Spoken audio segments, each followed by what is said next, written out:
Қант диабетін басқарудың маңызды аспектілерінің бірі аяқ күтімі. Бұл жиі дәрігерлер мен науқастар тарапынан ескерілмейді.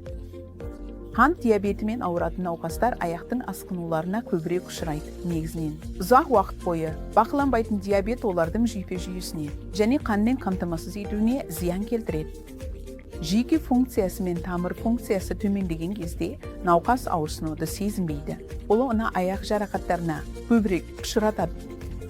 Сондықтан қант диабетімен ауыратындар үшін аяқ күтімі маңызды және науқас аяқтарына күтім жасауы керек. Жалаң аяқ ешқайда жүрмеу керек. Аяқ киім кию керек және олар ыңғайлы, жақсы сәйкес келетін болуы тиіс. Науқас әр кеш сайын аяқтарын жарақаттар үшін тексеріп, оларды дұрыс жуып кептіріп, жеңіл ылғалдандырғыш қолдануы керек. Аяқтың құрғақ болуы немесе жарықтар инфекцияға әкелуі мүмкін. Бұл жара немесе абсцесс түзілуіне әкелуі мүмкін. Бұл науқастың өмір салтын өзгертеді.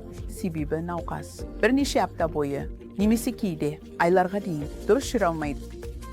Қант диабетімен ауыратын әрбір науқас аяқ күтімі туралы хабардар болып, аяқтарына күтім жасауы керек.